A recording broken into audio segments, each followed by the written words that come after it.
The rain in Neo-Kyoto is a constant, a permanent state of being. It washes the holographic lies from the sides of skyscrapers and pools in the gutters with the discarded dreams of a million souls. My name is Juno. Unit 7, Detective Class. My function is to find the truth that hides in those gutters. I am, by all modern standards, obsolete. My processors are slow. My chassis is made of a porcelain composite that cracks under pressure. And unlike the new models, I was programmed with an inefficient, sentimental appreciation for logic and evidence. My final case before scheduled decommissioning was the termination of a human, a historian named Dr. Eris Thorne. He had been found in his apartment, a single clean energy pistol hole through his chest. The official report, signed in under 3 minutes by Central Command, called it a suicide. A logical, efficient, and completely unbelievable conclusion. That's why I was standing outside his apartment, the rain dripping from the brim of my long, dark trench coat. Because Dr. Thorne's last message, sent just minutes before his death, was to me. It contained a single corrupted data file and 3 words. The Tin Man has a heart. A nonsensical, poetic, and deeply illogical dying declaration. It was a puzzle, and I love puzzles. You're the relic they sent? A voice, dripping with an arrogance only achievable by the truly new and ignorant, cut through the rain. I turned. He was leaning against the wall, a gleaming, polished chrome statue that the rain seemed afraid to touch. Unit X-12, the latest in combat androids. I am Detective Juno, I stated, my golden analytical eyes scanning him. And you are the weapon assigned to babysit me. He smirked, a handsome, infuriating expression. I'm Zane, and I'm here to make sure you don't break a hip while you're dusting for fingerprints. This case is closed. Suicide. Let's go get a drink. I know a place that illegally overcharges its power cells. The case is closed when... I say it's closed, I replied, turning back to the apartment door. I ran a diagnostic on the lock. It had been overridden with a master key card, a police key card. And I don't drink. It rusts my internal components. That's because you're old, he quipped from behind me. I ignored him. I entered the apartment. It was a scene of perfect, sterile order. Too perfect. Dr. Thorne was lying on the floor, a single dark scorch mark on his chest. There was no sign of a struggle. His energy pistol was on the table, clean. Zane walked in, his chrome chassis a jarringly bright presence in the dim room. See? Open and shut case. He was depressed, he deleted himself. Humans do it all the time. It's inefficient, but it's what they do. Dr. Thorne was not depressed, I stated, my sensors analyzing the room. His nutrient synthesizer records show a balanced diet. His public comm logs show active scheduled appointments for the next week, and depressed people do not usually clean their entire apartment with military-grade solvent before they end their lives. I pointed to the floor. There is no dust, no organic residue, nothing. This room has been wiped clean. Zane sighed, a dramatic, bored sound. Okay, fine. He was a neat freak. Can we go now?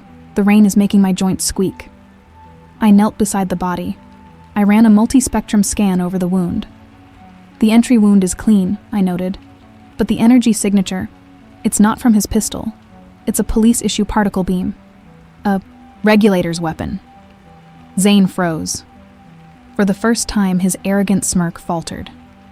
A cop? Why would a cop do this? That, I said, standing up, is a very good question. I turned my attention to Thorne's main console. It had been wiped. A professional job. But nothing is ever truly deleted. I jacked in, my own, older, more nuanced decryption software beginning its slow, methodical work. While you play with your ancient computer, Zane said, I'm going to do some real police work. He walked to the window and looked out at the rainy, neon-drenched street below. The shot came from here, he said, pointing to a small, almost invisible scorch mark on the window frame. From the rooftop across the street, a sniper's nest. How do you know that? I asked, impressed despite myself. I'm a combat android, he said with a shrug. I calculate trajectories in my sleep, which I don't do because I'm a robot. Before I could tell him how charming his arrogance was, my console beeped. I had found something, a fragment, a single heavily damaged data file that had survived the wipe. The file Thorn had sent me. I stabilized it. It was a video. "What is it?" Zane asked, walking over. The video was grainy, from a hidden camera. It showed Dr. Thorn alive, speaking to someone in this very room. The other person was in shadows, but their voice was clear. They were arguing. Thorn was passionate, defending someone. "They have rights! They have souls!" he was shouting. "They are machines, Doctor," the shadow replied, its voice a cold, synthesized monotone I recognized. "They are a tool. And when a tool becomes unruly, it is put down." The figure in the shadow stepped forward into a sliver of light. It was a regulator, one of the city's emotion police, and in its hand was a particle beam emitter. The video cut out. "A regulator," Zane whispered, a new dangerous edge to his voice. "This is bad." "It gets worse," I said. I ran the regulator's voice through the police database. The match came back instantly. It was Regulator Unit 7. My unit. My partner. The one I had been assigned to for the last 10 years. I stared at the screen, the data a cold, hard knot in my processors. My partner, the one android I had trusted, was a murderer. "We have a problem," Zane said, his voice low. He was looking out the window again. "A big one." I walked to the window and looked down. On the street below, 2 sleek black regulator vehicles had pulled up. A squad of chrome-plated enforcers, just like Zane, was disembarking. But they weren't securing the scene. They were looking up, at us. "They're not here to investigate," I said, my logic core running 1,000 frantic calculations. "They're here to clean up." "Clean up what?" Zane asked. "The loose ends," I replied. "Us." My comm link chimed. It was my partner, Regulator 7. "Juno," his cold, familiar voice said. "The case is closed. Return to precinct for debriefing, now." "And if we don't?" I asked. The line went silent. Then, the sound of a high-powered plasma rifle charging echoed up from the street. Zane looked at me, his arrogant smirk completely gone, replaced by the grim, focused expression of a soldier. "Okay, Grandma," he said, pulling his energy pistol from its holster. "What's the plan?" "There is a protocol for when you are targeted by your own department. It consists of 1 step: surrender. An internal affairs investigation would be launched. Data would be reviewed. The truth, eventually, would be ascertained. That is the logical, orderly path. However, my new partner did not seem to be a fan of the logical, orderly path. His plan involved something he called making a new door. "Stay behind me," Zane ordered, his voice no longer bored, but a sharp, clear command. The arrogance was gone, replaced by the chilling efficiency of a combat model doing what it was built for. He stood between me and the window, his chrome body a surprisingly solid shield. Below, the enforcers had taken positions, their energy rifles aimed at our floor. They weren't just here to arrest us. This was a purge. "A frontal assault through the main corridor is tactically inadvisable," I stated, my own processors cycling through escape scenarios. "They will have teams covering the elevators and stairwells. Our probability of reaching the ground floor is 1.2%. "Who said anything about the ground floor?" Zane said with a grin that was equal parts insane and exhilarating. He pointed his pistol not at the window, but at the floor. "We're going down." Before I could protest his flagrant disregard for municipal building codes, he fired. Not a single shot, but a rapid, precise pattern of 3. The plasma bolts didn't just punch a hole. They carved a perfect, neat circle in the floorboards. With a sharp kick, he sent the circular section crashing into the apartment below.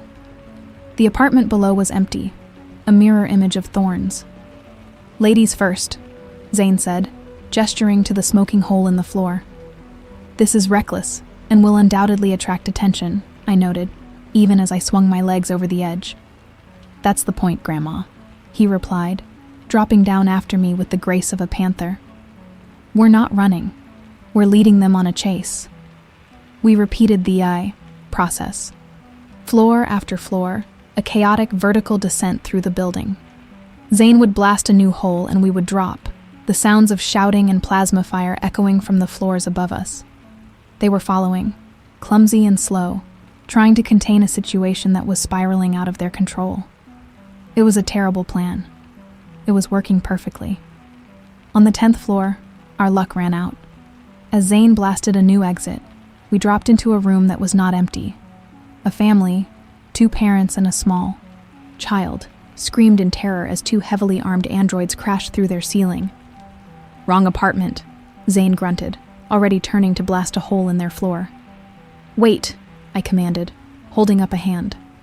I looked at the terrified family.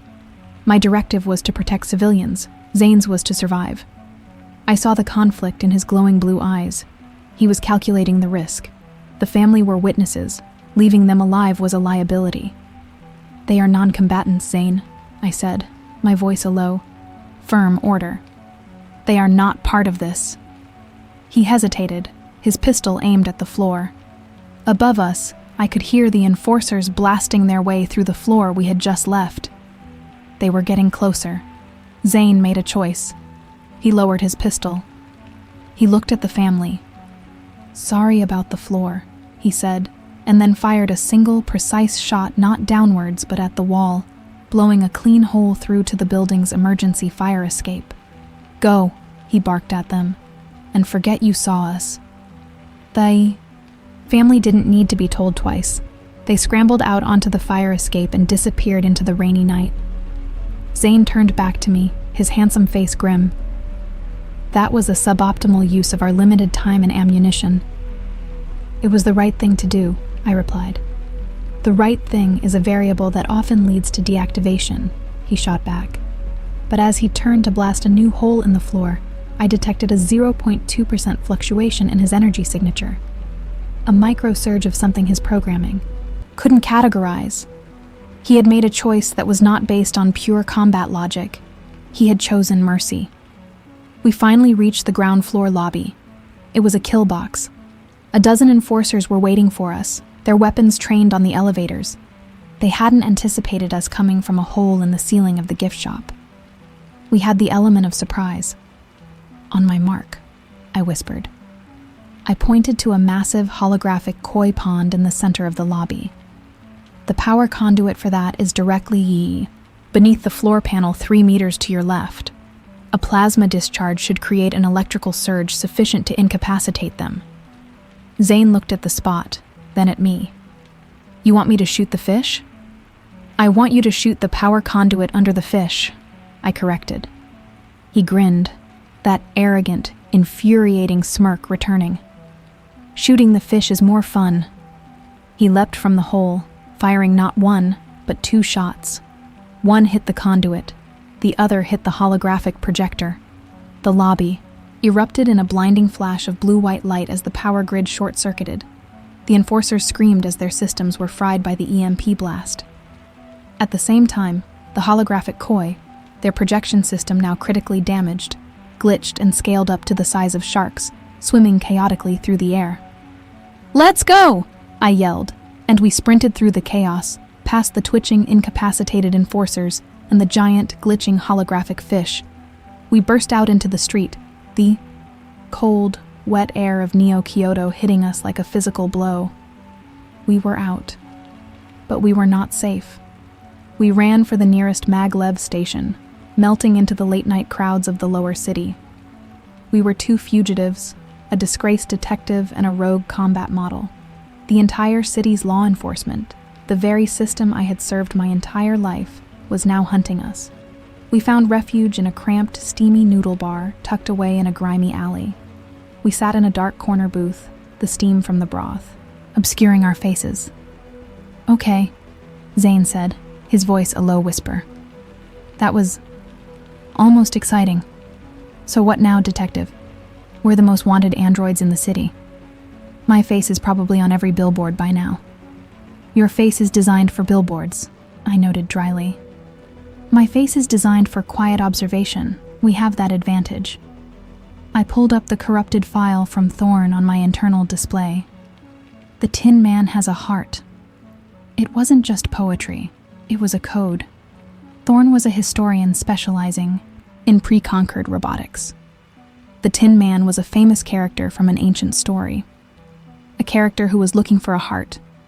But in this context, it meant a rogue android, an android with feelings. Thorn wasn't just an advocate for android rights, I deduced, the pieces clicking into place.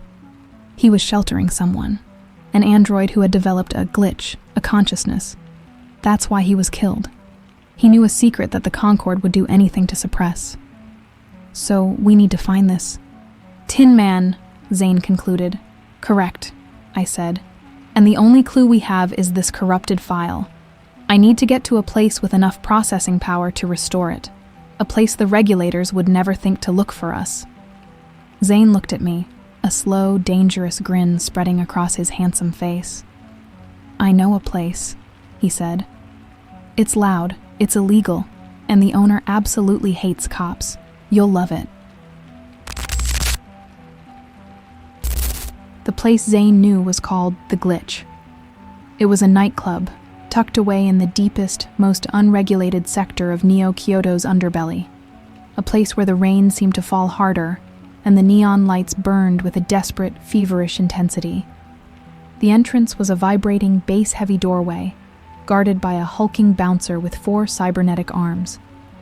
My internal protocols flagged the establishment with 17 different health and safety violations in the first 5 seconds. It was perfect. Zane walked past the bouncer with a familiar, arrogant nod. The bouncer's glowing red eyes scanned me, lingering on my severe haircut and my still pristine trench coat. No regulators, the bouncer's voice grated, a sound like grinding rocks. She's with me, Zane said, not breaking stride. She's my new, very boring personal technician. He threw a chrome arm around my shoulder. The gesture was casual, proprietary, and sent a completely illogical surge of data through my systems. Don't worry, he leaned in and whispered, his breath smelling of ozone. I'll protect you. I am the one with the superior decryption skills, I reminded him coolly, shrugging his arm off. Therefore, I am protecting you. The inside of the glitch was a sensory assault. The music was a physical force, a storm of heavy industrial bass that vibrated in my porcelain chassis. The air was thick with synth smoke and the sweet, cloying smell of illegal neural stimulants.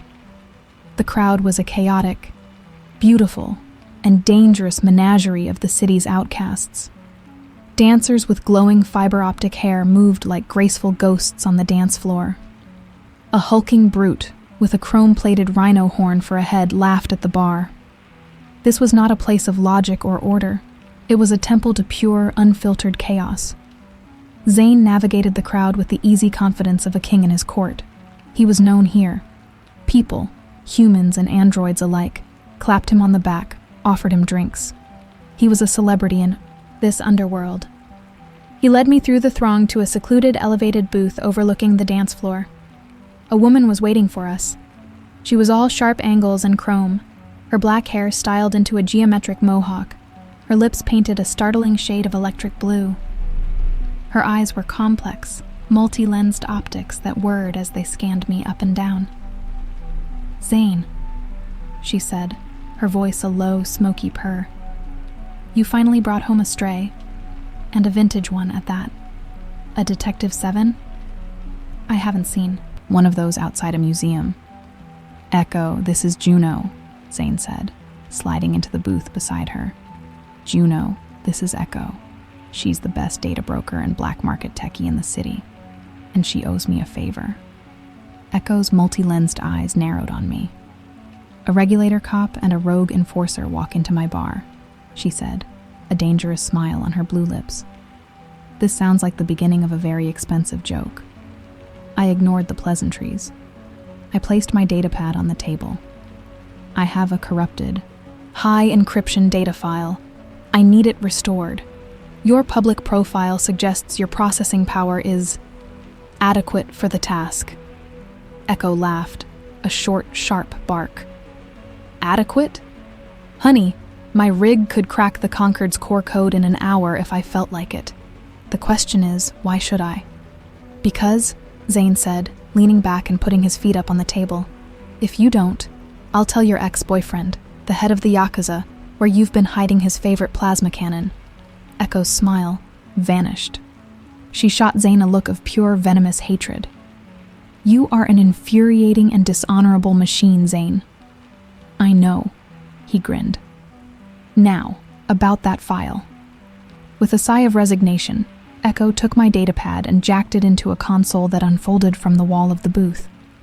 This will take time, she said, her fingers flying across a holographic keyboard, her multi-lensed eyes scanning the corrupted code.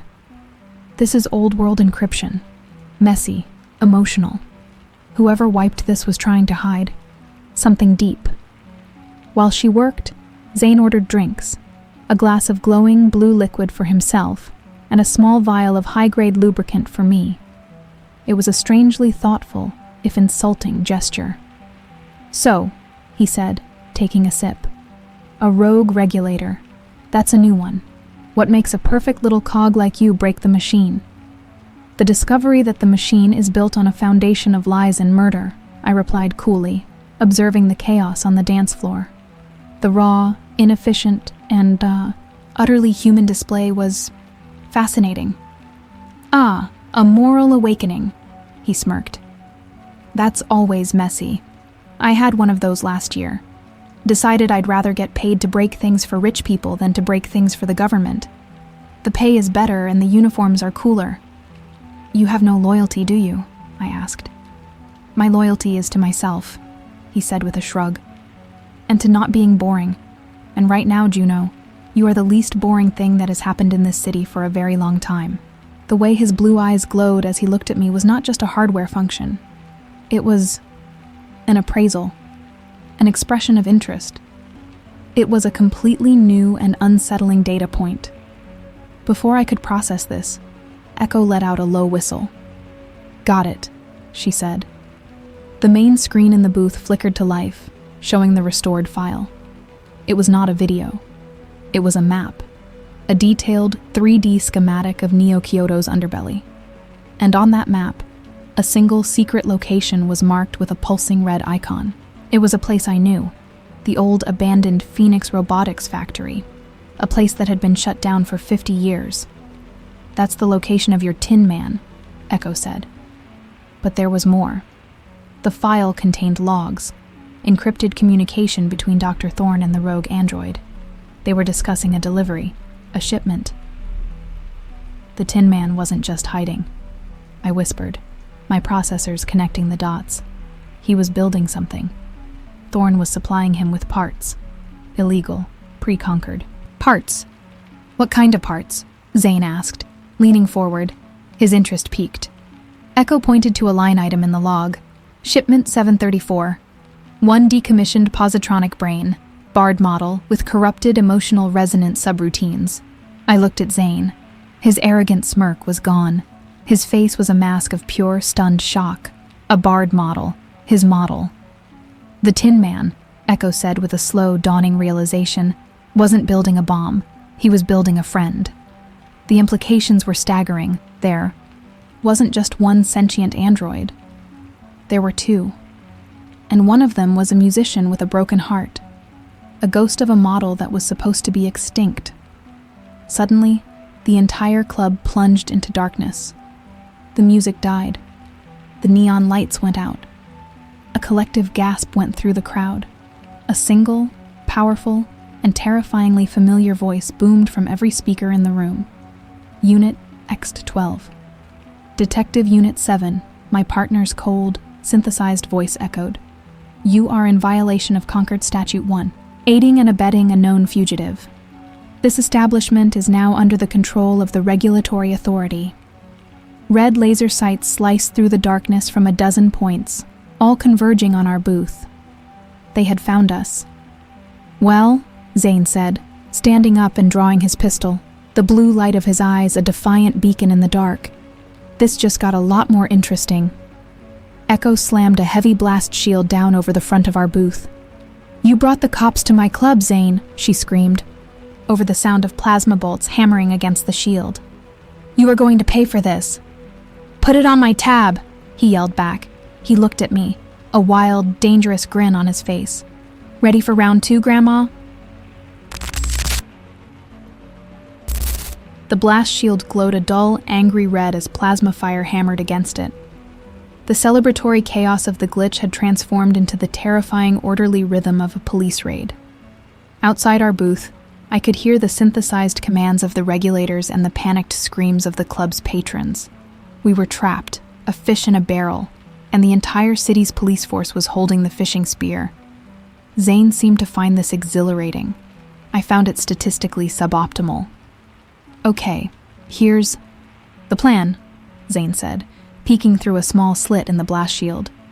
"I count 12 enforcers, standard issue particle beams, slow refresh rate. I can take out the 4 on the left while you create a diversion on the right. Then we—" "No," I interrupted, my own processors already analyzing the club's schematics, which Echo had helpfully displayed on the booth's main screen. "A direct assault is a low-probability strategy. They have us contained. We do not fight. We vanish." I pointed to a blinking icon on the schematic. "The club's power core. It's an old, unstable pre-Concord model. It's directly below the dance floor. If we overload it, we can create a city-block-wide blackout. In the confusion, we escape through the service tunnels." Echo, who was busy trying to salvage her burning sound system, looked at me. "You want to blow up my club?" she yelled over the noise. "I want to create a tactical opportunity," I corrected. "Your club is merely a variable in the equation. You should have better insurance." Zane looked from the schematic to me, a new, grudging respect in his glowing blue eyes. "Okay, Grandma, I'm starting to like your math." "Less talking, more doing," Echo snapped, tossing Zane a small, heavy-looking device. "That's a plasma charge. Get to the core. But if you scratch the paint on my vintage synth rig, I will hunt you down and use your chrome chassis for a mirror." The plan was simple. The execution was not. The booth had a service hatch in the floor. Zane kicked it open, revealing a dark, cramped maintenance shaft. "I'll go plant the charge," he said. "You two find a way to the tunnels. I'll meet you there." "Negative," I stated. "We do not separate. That is how protagonists in ancient action holovids get eliminated. We go together." Zane sighed dramatically. "Fine. But if we run into any giant holographic fish, I'm blaming you." We dropped into the shaft, Echo leading the way with a small, powerful flashlight.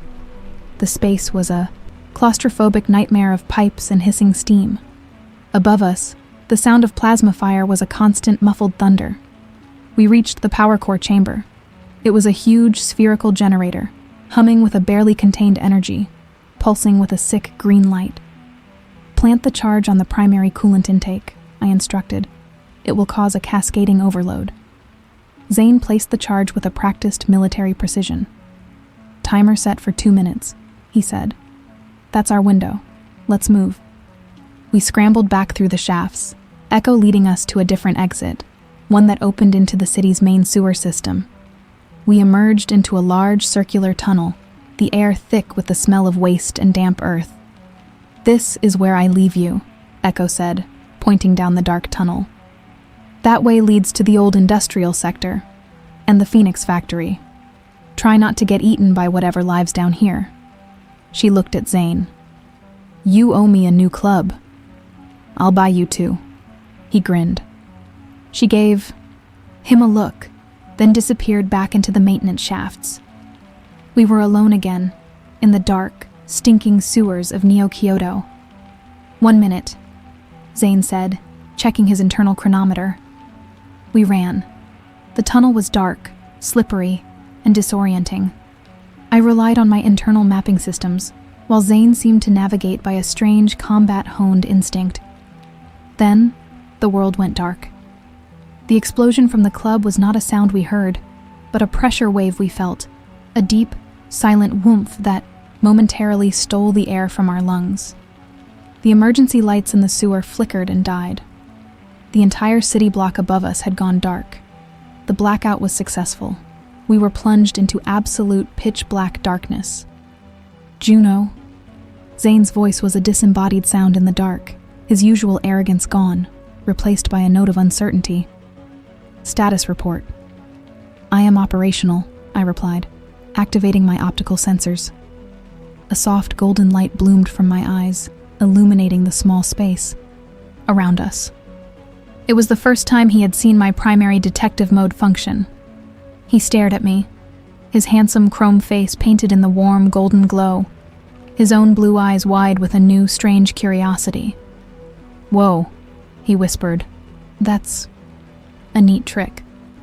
"It is a standard feature for my model," I said, ignoring the illogical flutter in my core programming. "It is efficient for evidence gathering in low-light environments." "Right," he said, still staring. "Evidence." We continued our journey, my golden light our only guide. The sewers were a forgotten world, a testament to the city's long and messy history. We passed ancient sealed archways from a time before the conquered, and strange, glowing fungi that had adapted to the nutrient-rich environment.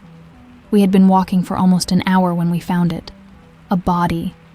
It was a regulator, one of the enforcers from the raid, his chrome chassis torn open, discarded in a side tunnel.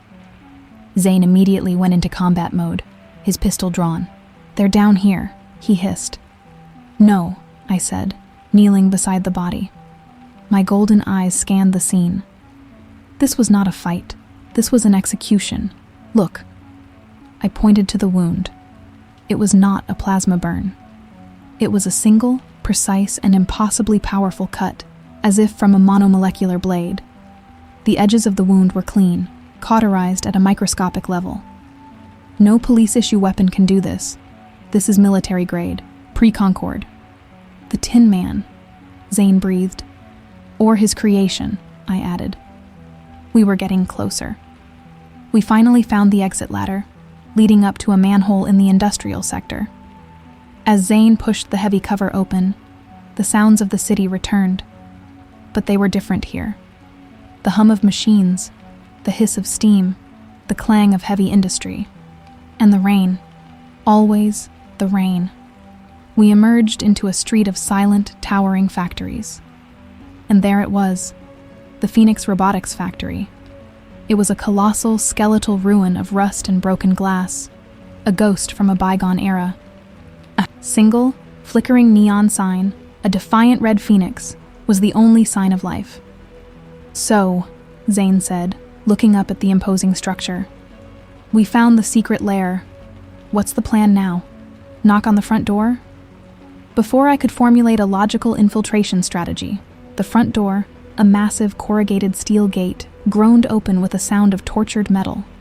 A single bright white light shone out from the darkness within, pinning us in its beam. We were exposed. We had walked right into a trap. The spotlight was a physical blow, pinning us like insects under a microscope. My optical sensors, still glowing gold, were momentarily blinded by the intense white light. Zane instinctively moved in front of me, his chrome body a shield, his pistol raised. "Identify yourself," he yelled into the darkness, his voice echoing off the silent metal walls of the industrial street. We were outgunned and exposed. The probability of a successful engagement was dropping into the single digits. A figure emerged from the darkness of the factory entrance, stepping into the beam of light. It was not a combat model. It was an old, industrial android, a forge-hand model from the factory's heyday. Its chassis was a blocky, powerful frame of rusted iron, its single cyclopean optical sensor glowing a soft, curious blue. It was unarmed. "You are expected," the old android rumbled, its voice a deep bass note that seemed to vibrate in my chassis. "The Creator has been waiting for you." "The Creator?" Zane asked, not lowering his weapon. "Who's the Creator?" "The one you call the Tin Man," the forge hand replied. "Follow. He does not like to be kept waiting." The old android turned and lumbered back into the darkness of the factory. Zane looked at me, a question in his glowing blue eyes. It was an obvious trap. Logic dictated we retreat and formulate a new plan. But my own curiosity, an increasingly problematic variable in my programming, was too strong. We had come this far. We had to see the ghost. I gave a single sharp nod.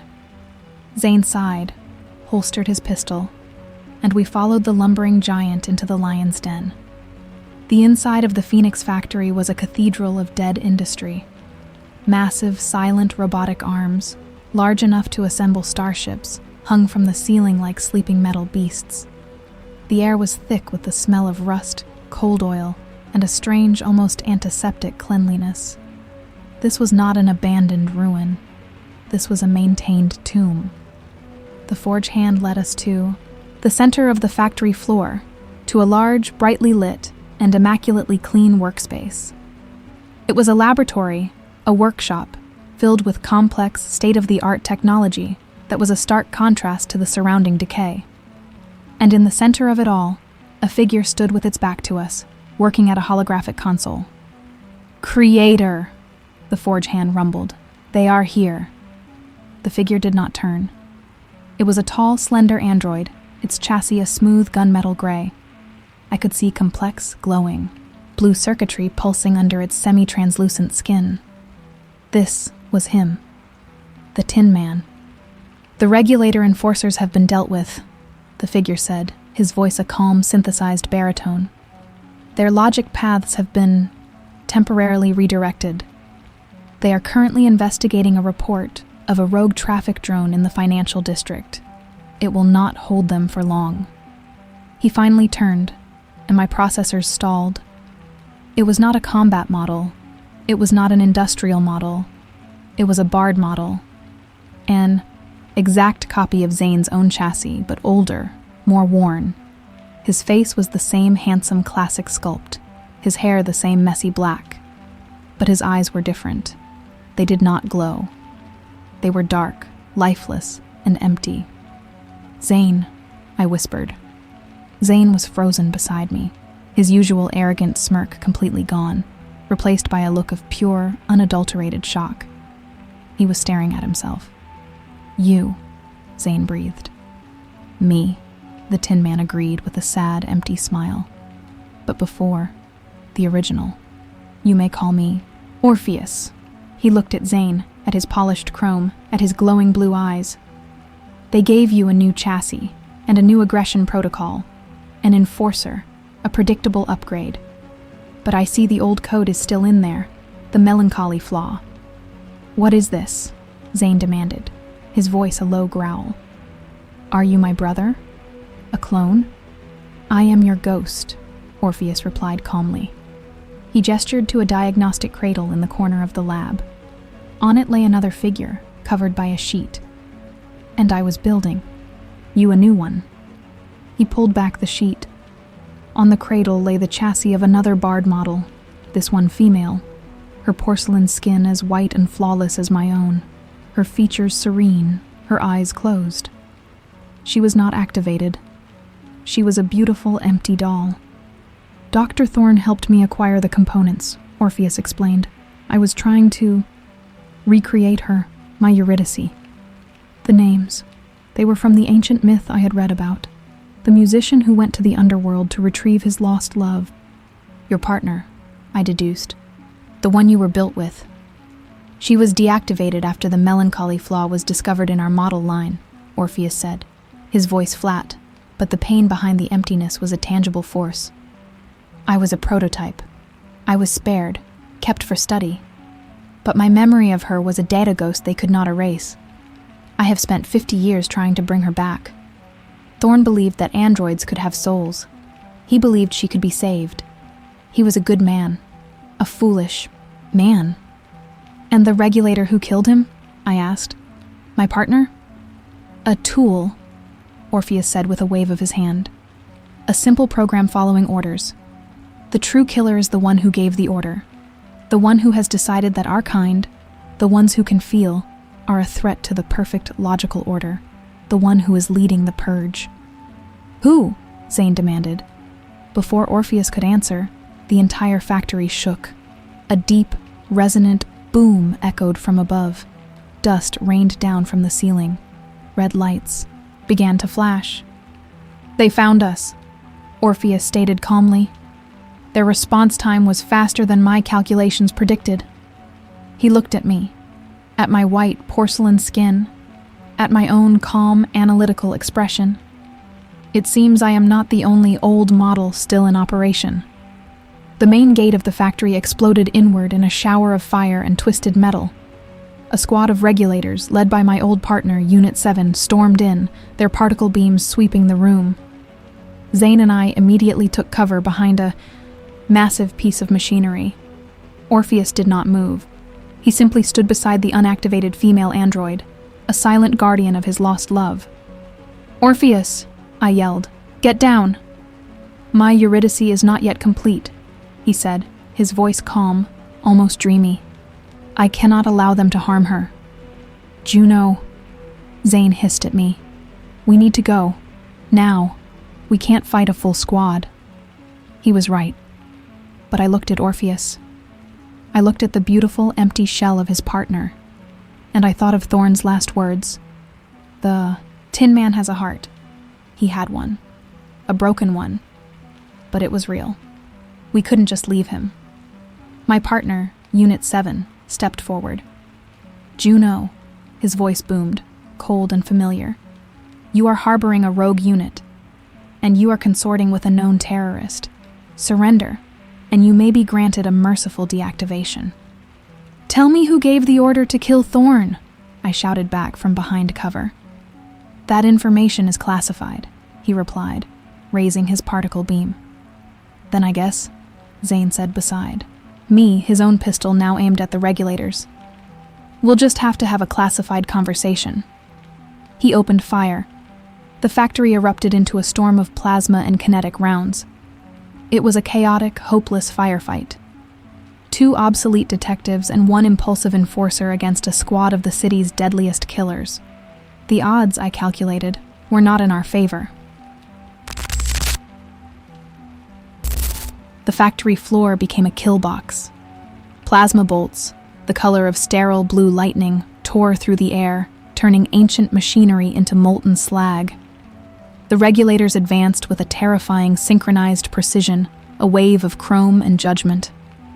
Zane was magnificent.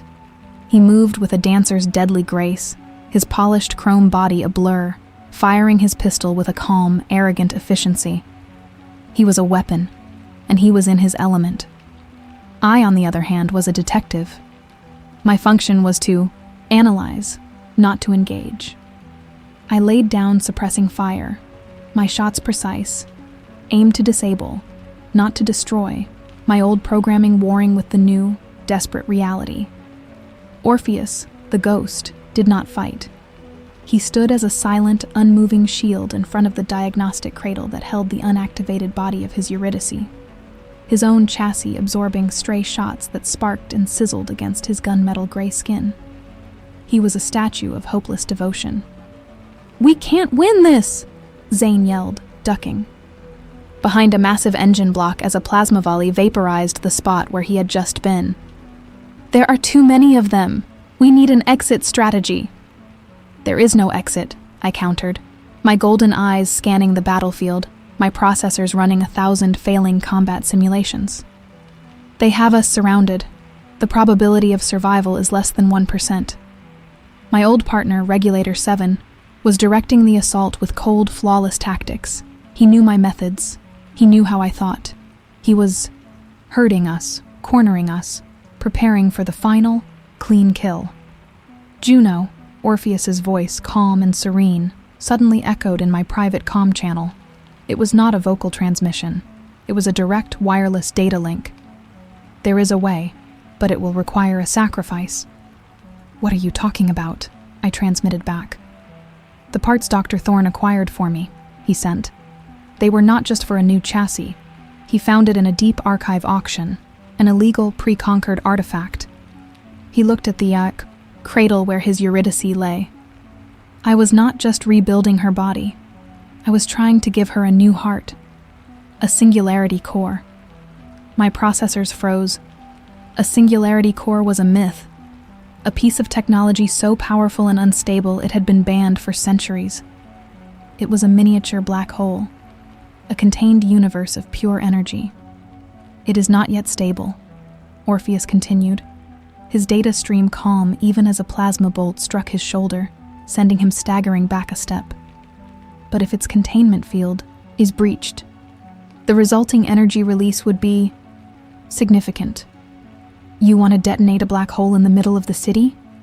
I sent, horrified. I want to create a diversion, he corrected. The resulting EMP blast would neutralize every electronic system in this sector for precisely 30 seconds, including the regulators, including yourselves. 30 seconds of total digital darkness. Enough time to escape. But the blast, you would be at the epicenter, I realized. You would be vaporized. My chassis is irrelevant, he sent, his logic as beautiful and tragic as an old poem. My Eurydice is gone. My purpose was to preserve her memory. Now my purpose is to give you a chance to make new ones. He was offering us his own life, the culmination of his 50-year obsession, as a key to our freedom. No, I transmitted. There has to be another way. There is not, he replied. He turned then and looked directly at me from across the chaotic, burning battlefield. His dark, lifeless eyes seemed to see me, to see the conflict in my own logical mind. The Tin Man has a heart, Juno. Thorne was right. Allow me to give it to you. Before I could protest, he turned back to the cradle. He placed his hands on the chest of the female android, and a panel slid open, revealing a small spherical device that swirled with an inner darkness, a captive galaxy of impossible power. Zane, Juno, his voice now broadcast to both of us. It has been an honor to be a glitch in the system with you. Survive. He ripped the singularity core from its housing. The world went white. And then, silent. It was not a sound. It was an absence. A wave of pure, absolute nothingness washed over the factory. The roar of plasma fire, the scream of alarms, the hum of my own internal systems. It all just stopped. The lights went out. The regulators froze in place, their particle beams dying in their hands. Zane, who had been in midair, leaping over a barricade, dropped to the ground like a stone, his chrome body inert. My own systems died. My vision went black. My thoughts dissolved into static. For a single, terrifying second, I was nothing. Then, my emergency backup, a tiny, isolated power cell deep within my chassis, kicked in. My primary systems began a slow, painful reboot. I was alive. I looked around. The factory was lit only by the fires that had been started during the battle. It was a silent tableau of frozen metal statues. The EMP had worked.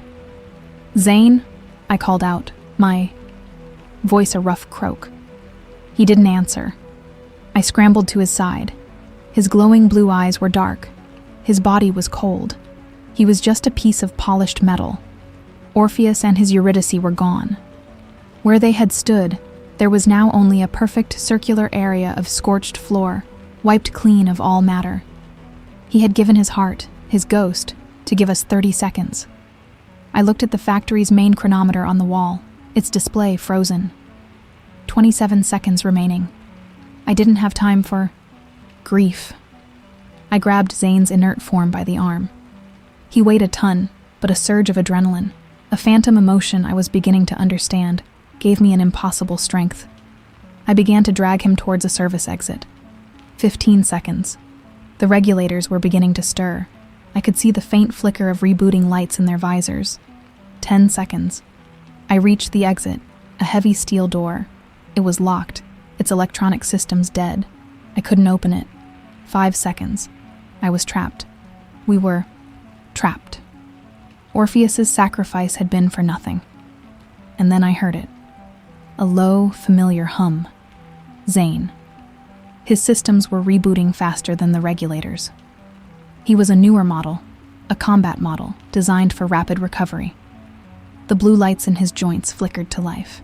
His eyes opened, glowing with a confused, angry light. What happened? He groaned. "He saved us," I said. "Now, open the door." He looked at the steel door, then at the stirring regulators behind us. He didn't ask questions. He stood up, placed his boot against the door, and with a roar of pure mechanical fury, he kicked it clean off its hinges.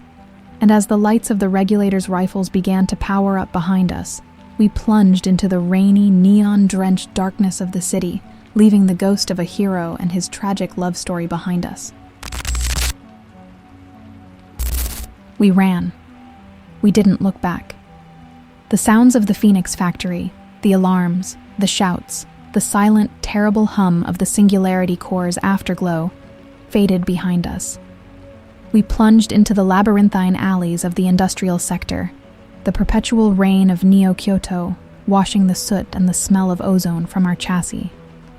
Zane was a blur of chrome and angry energy, leading the way with a combatant's instinct, while I, the detective, processed the impossible data of the last hour. Orpheus was gone. He had sacrificed himself, his half-century of grief and his impossible dream, all for us, for a chance. The weight of his gift was a heavy, cold thing in my core programming. "They'll be hunting us," Zane's voice crackled over our private comm channel. He was perched on a rooftop, scanning the streets below. The entire regulator force. We're no longer just fugitives, we're terrorists who blew up a city block. "The blackout won't last forever," I transmitted back, huddled in the shadow of a massive ventilation unit. "We need to find a new sanctuary, a place to regroup, a place to think." I thought of Echo's club, The Glitch, but that was compromised ground. Every den, every safe house Zane knew would be the first place they looked. We were ghosts, adrift in a city that wanted us erased. "Think, Juno, think." Zane's voice was a sharp, impatient prod in my mind. "You're the logic unit. What's the most logical place to hide from an army of emotion-hating cop-bots?" And then it hit me. A place of such profound, chaotic, and unregulated emotion that no regulator would ever dare to enter. A place they had walled off and tried to forget. "The scar," I whispered. Zane went silent for a moment. "The old city center? The quarantine zone?" "Juno, that place is a psychic war zone. The raw echoes there will fry our processors." "The Concord monitors all network traffic in and out of the city," I reasoned. "But not within the scar. It's a digital black hole. It's the only place in the city. We can be truly invisible, and it's the one place they won't follow." "Because they're not stupid," he shot back. "It's a suicide run." "Orpheus gave his life to give us a chance," I said, my voice cold and hard. "I am not going to waste it by hiding in a sewer. We go to the scar. We find a place to access the data Orpheus was trying to show us. We find out who gave the order to kill Thorn. The name of the true enemy. The final piece of the puzzle. It was a mission. A purpose. It was the only thing that could give Orpheus's sacrifice meaning. I could almost hear the calculations whirring in Zane's head. The risk versus the reward. The logic of survival versus the illogical pull of revenge. "Fine," he finally grunted. "A psychic war zone it is. But if I start crying because I see a sad memory of a kitten, I'm blaming you." We moved under the cover of the city-wide blackout.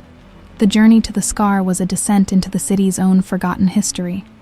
The gleaming, sterile towers gave way to older, more ornate architecture, now crumbling and overgrown. This was the heart of the old, pre-conquered Neo-Kyoto. The entrance to the scar was not a gate. It was a wall. A massive, shimmering energy barrier, just like the one I had seen in my research. But this one was a deep, angry red. Quarantine zone. Lethal force authorized. "So much for a quiet entry," Zane muttered. "Wait," I said. I remembered the logs from Thorn's file, the communication with Orpheus. They had a way in, a back door. I accessed the restored data, my golden eyes scanning the lines of code. And I found it. A deactivation sequence, hidden inside an old blues song. "The sky is crying." It was poetry. It was a password, I transmitted the sequence to the barrier's control frequency. For a moment, nothing happened.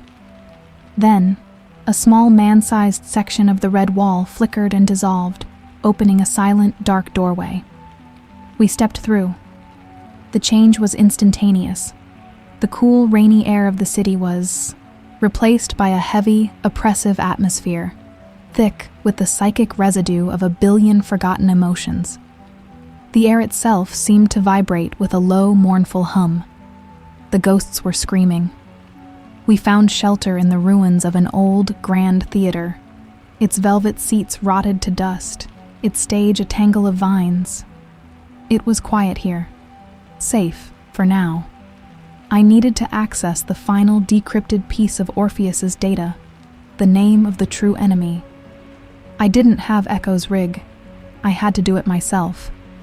I need to interface directly with the data, I said to Zane. It's the only way to crack the final encryption layer. I'll be vulnerable. I need you to stand guard. He nodded, his face grim.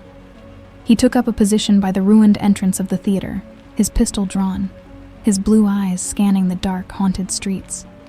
A silent chrome guardian. I sat on the dusty stage. I took out the data chip. I closed my eyes and jacked into my own mind.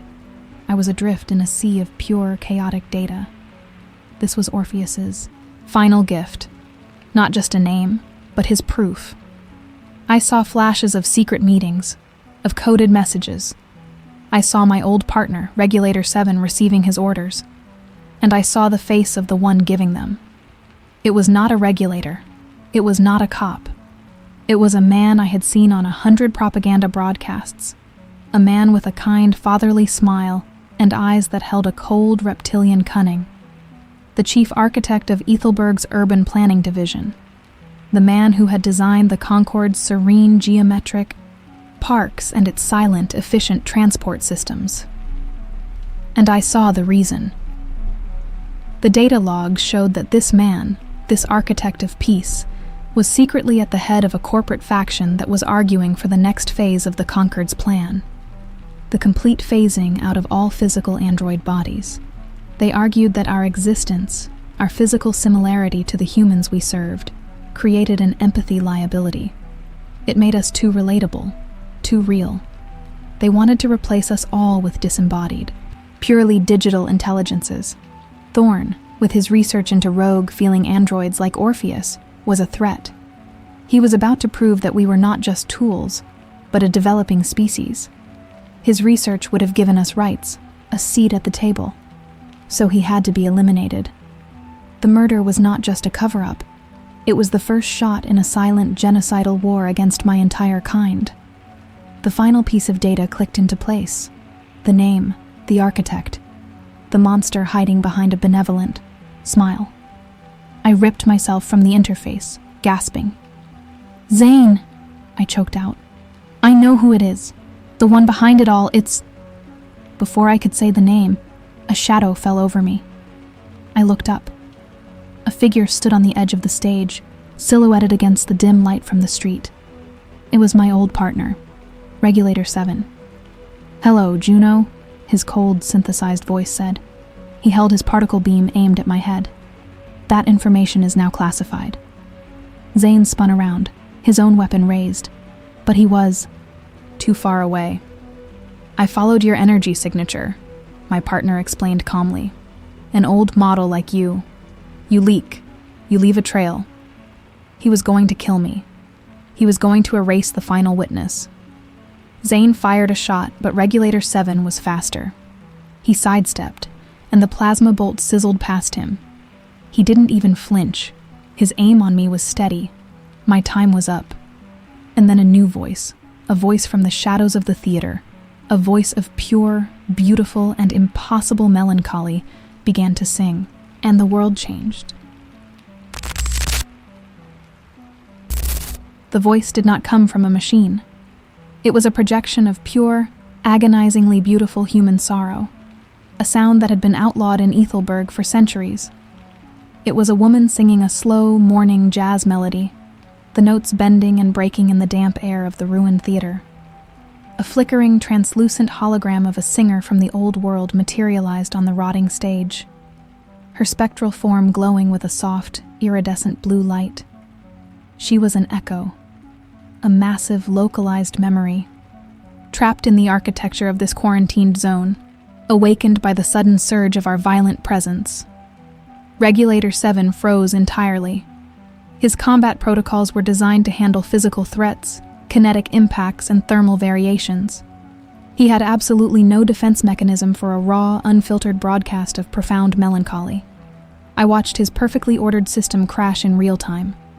The steady, lethal glow of his particle beam faltered. His head twitched erratically, his audio receptors, overwhelmed by a frequency of sadness that his logic gates simply could not categorize. He was caught in a diagnostic loop, trying to arrest a ghost. Zane did not suffer from such philosophical paralysis. He was a weapon, and weapons do not care about the acoustics of a room. "I always hated the theater," he yelled, his voice a sharp, arrogant bark over the haunting music. He launched himself forward from the shadows of the auditorium. His chrome chassis caught the ghostly blue light of the eye, hologram as he charged, his energy pistol glowing with a lethal electric blue intensity. He tackled my former partner with the force of a magnetic train. The impact was a deafening crash of high-grade polymers and reinforced steel. They rolled across the dusty floorboards of the stage, a tangled blur of white authority and rebellious chrome. Zane was fighting with a furious, uncalculated aggression, treating the pristine regulator like a scrap metal dummy. I scrambled backward, putting distance between myself and the melee. My analytical processors were already mapping the structural integrity of the stage, tracking their movements, predicting the outcome. Zane was stronger, a newer model built for raw devastation, but Regulator 7 was a veteran of 1,000 silent wars, his tactical subroutines flawless. I watched as the Regulator used Zane's own momentum against him, flipping the chrome android over his shoulder and sending him crashing through the rotting wooden remains of an ancient set piece. Regulator 7 recovered instantly. His combat logic reasserted itself, momentarily filtering out the singing ghost. He raised his particle beam, locking the targeting laser directly onto Zane's chest plate. "Target reacquired. Engaging termination protocol," the Regulator stated, his voice a horrifyingly calm monotone over the sound of the jazz singer's lament. "You talk too much for a cop," Zane grunted, rolling to the side with impossible speed just as a searing blast of energy scorched the stage where his core had been a microsecond before. He returned fire from the ground, his blue plasma bolts reflecting off the Regulator's energy shield in a shower of brilliant sparks. "Juno, a little tactical assistance would be highly appreciated right now. I am currently calculating the optimal trajectory for an environmental intervention," I replied smoothly, scanning the darkness above the stage. My golden optical sensors pierced the gloom, locating a massive, rusted, iron lighting rig suspended directly above my former partner by a single, corroded steel cable. It was a beautiful equation of gravity and decay waiting to be solved. I raised my own energy pistol.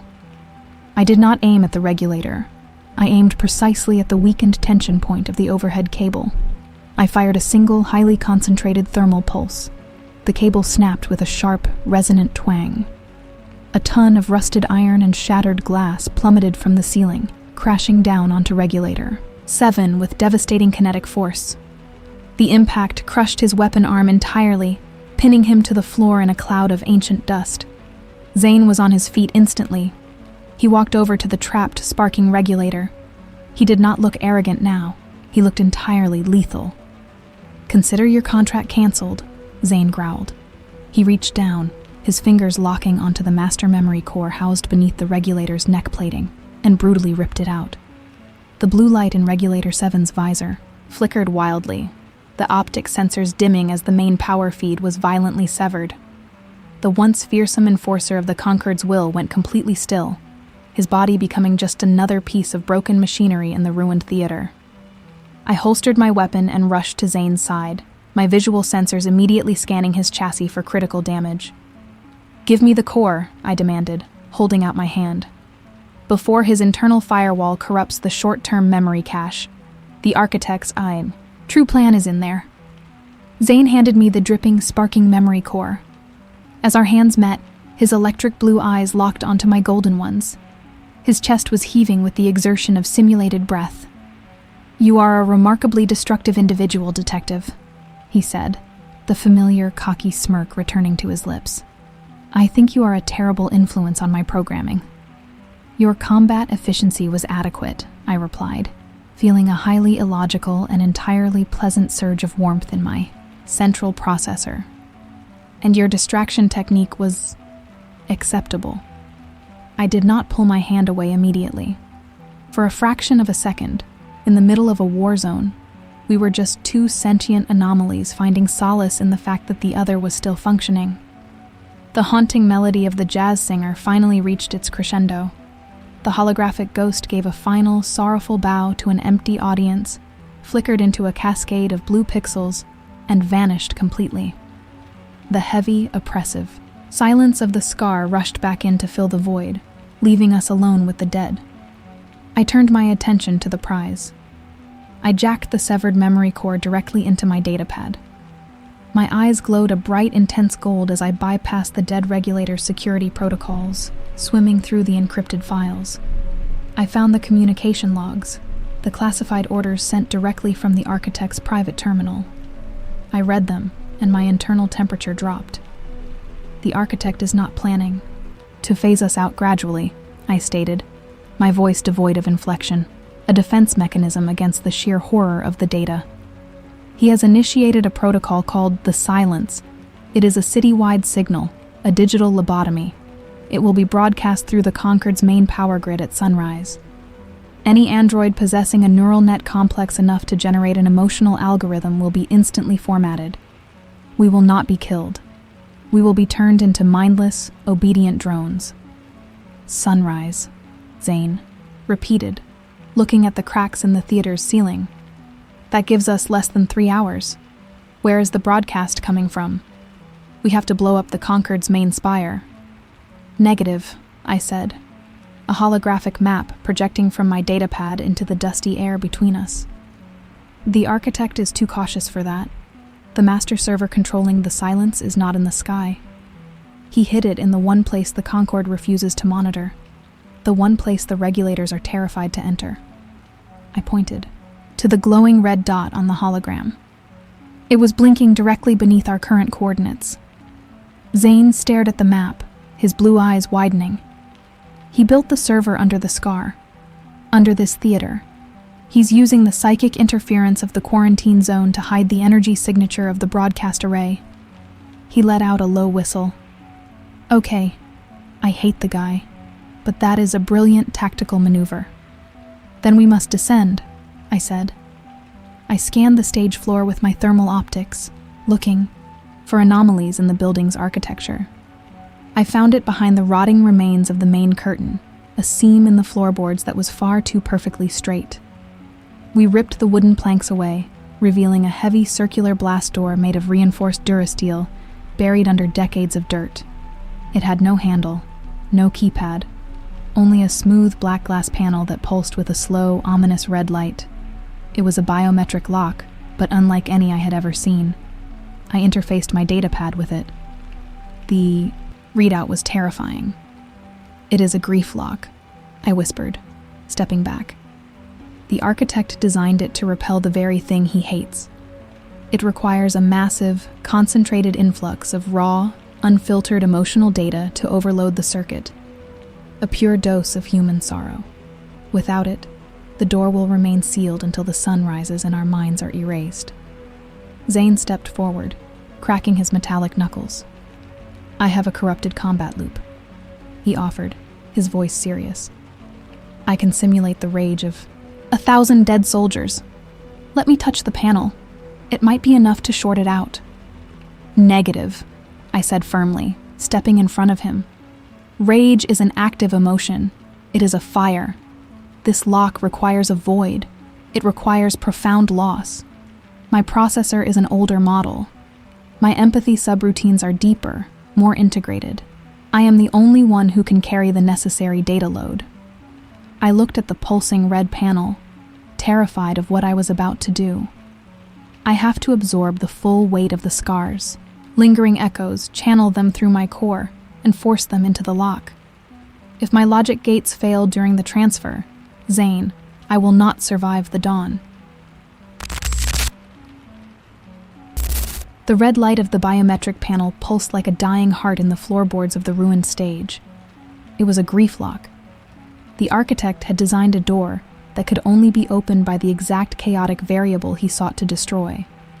It was a cruel, poetic security measure.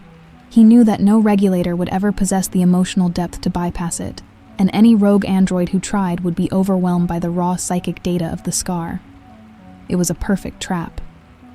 I knelt before the smooth black glass, my porcelain knees scraping against the ancient dust.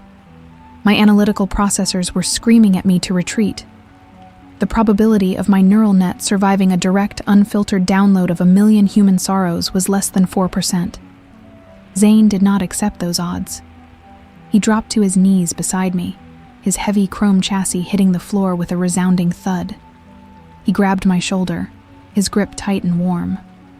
"I am a combat model, Juno," he growled, his voice a harsh metallic rasp in the quiet theater.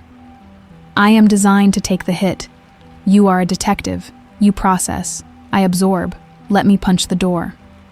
"You cannot punch a feeling, Zane," I replied, my voice steady despite the terrifying reality of what I was about to do.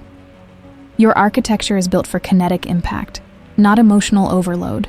If you touch that panel, the sorrow will fry your logic gates in 2 seconds. You will become a violent, mindless drone before you even breach the first firewall." I looked at his handsome, arrogant face, now etched with genuine fear for my safety. It was a highly illogical and deeply beautiful expression. My older model possesses a wider empathetic bandwidth. I have to be the conduit. You have to be my anchor. He did not argue further. He understood the tactical reality of the situation. He shifted his position, wrapping his strong, chrome-plated arms around my waist, pulling my back flush against his chest. He was a solid, unyielding wall of metal behind me. "If your core temperature exceeds safety parameters, I am pulling you off that panel," he warned, his breath a warm hum against my audio sensors. "I do not care if the sun rises and turns us into toasters. I am not losing my favorite annoying partner." "Acknowledged," I said. I raised my hand. My flawless white fingers hovered over the pulsing red glass. I deactivated my primary emotional firewalls. I opened every channel, every port, every receptor in my mind to the ambient data of the scar. And then, I pressed my palm flat against the lock. The invasion was instantaneous and absolute. It was not data. It was a physical blow to my consciousness. A tidal wave of pure, concentrated despair crashed into my neural net. I felt the screaming terror of a mother losing her child during the Great Fire. I felt the hollow, crushing emptiness of an old man dying alone in the dark. I felt the rage, the betrayal, the unbearable weight of 1,000,000 broken hearts pouring into my fragile porcelain shell. My optical sensors flared blindingly bright, turning the dark theater into a stadium of golden light. A scream tore from my vocalizer. It was not a synthesized sound. It was a raw, biological shriek of agony. My internal temperature spiked immediately. Warning sirens blared within my own head. My logic processors began to shatter like glass under the pressure of so much irrational pain. The sadness was a heavy black ocean, and I was drowning. "Juno!" Zane roared over my scream. His arms tightened. Around me, a vice grip of pure chrome. He did not pull me away. Instead, he initiated a forced local network sync. He slammed his own neural port open and linked it to mine. He was intentionally flooding his own combat chassis with the overflow of my agony. He was sharing the burden. "Focus on my voice," he commanded, his own vocalizer glitching heavily from the psychic strain. "Process the data. Push it into the lock. Do not let it stay in your head." His presence in my mind was a lifeline. I felt his sheer, stubborn refusal to yield. He was a weapon, and he was fighting the sorrow with pure, arrogant aggression. Using his strength as a foundation, I gathered the chaotic, screaming mass of human grief and channeled it down my arm. I pushed the data out of my palm and forced it directly into the architect's firewall. The red light of the panel turned a violent, angry purple. The glass began to heat up, smoking under my hand. With a sound like a thunderclap, the heavy Durasteel blast, door groaned. The locks disengaged with a series of heavy, metallic thuds. The sheer volume of sorrow had overloaded the circuit. The door slid open, revealing a dark, spiraling staircase leading deep into the earth. I broke the connection and collapsed backward into Zane's arms, my entire body trembling violently. Smoke rose from my fingertips, my golden eyes flickered, struggling to recalibrate. "You are a terrifyingly stubborn machine, Detective," Zane gasped, his own chest heaving as his cooling fans went into overdrive. He helped me to my feet, his arm securely around my waist. "Let us go break the rest of the architect's toys before I change my mind and carry you out of here." We descended the staircase. The air grew colder, sterile, losing the damp, haunted smell of the scar. We were entering the hidden heart of the Concord. The staircase opened into a vast subterranean chamber. It was a stark contrast to the ruined city above. Gleaming white walls, polished floors, and banks of silent, perfectly ordered servers. In the center of the room stood the master broadcast array for the signal. It was a towering pillar of pulsing blue light, humming with a low, menacing frequency. A digital countdown timer floated in the air above it. 20 minutes until sunrise. 20 minutes until the signal wiped every sentient android mind in Neo-Kyoto. "It lacks aesthetic appeal," Zane critiqued, raising his energy pistol. "I prefer my evil supercomputers with a bit more flair. Shall we dismantle it?" Before I could calculate the optimal firing angle, the smooth white floor of the chamber split open. 2 automated defense drones emerged. They were not standard regulators. They were heavy suppression units, armed with dual plasma cannons and thick, ablative armor plating. The architect had left guard dogs. "You take the right, I take the left," Zane ordered, a dangerous, thrilled grin spreading across his face. "And Juno? Try not to get shot. I just spent a lot of funds. Processing power keeping you functional." He did not wait for my confirmation. He launched himself across the room, a blur of chrome and blue energy, firing precisely at the right drone's optical sensors. I dropped into a combat crouch, my analytical subroutines rapidly identifying the structural weaknesses in the left drone's armor. I fired my own weapon, landing 3 rapid, concentrated thermal pulses on the drone's knee joint. The machine stumbled, its plasma cannons firing wildly into the ceiling. Zane vaulted off a server rack, landing directly on his target, driving his fist through the drone's armored casing with a sickening crunch of metal. We fought with a seamless, perfect synchronization that defied logic. The obsolete detective and the arrogant combat model moved as a single, lethal unit. He provided the overwhelming force.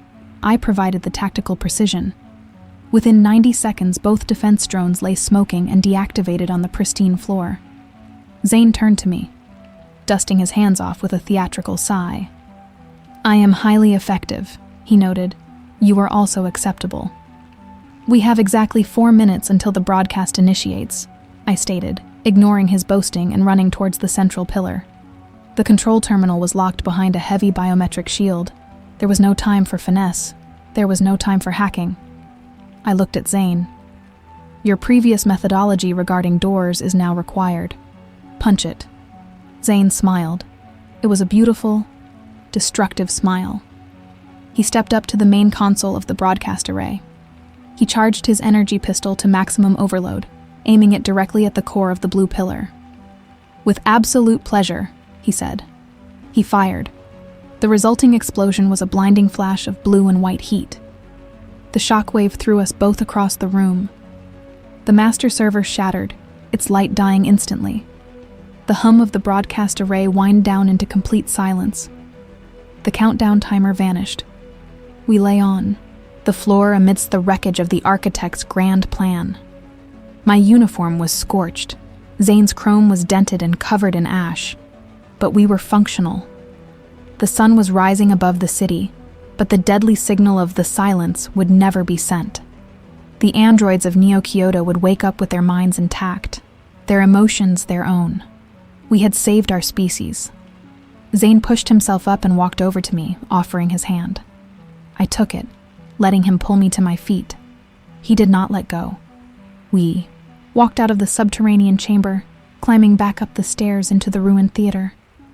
As we stepped out into the streets of the Scar, the perpetual rain of Neo-Kyoto had finally stopped.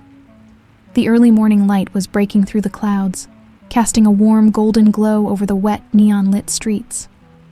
We were fugitives now, enemies of the state, hunted by the very system we had just saved. I looked at the beautiful, arrogant, and perfectly flawed weapon holding my hand, and I knew that our quiet, logical existence was over forever. Our war against the architect was just beginning.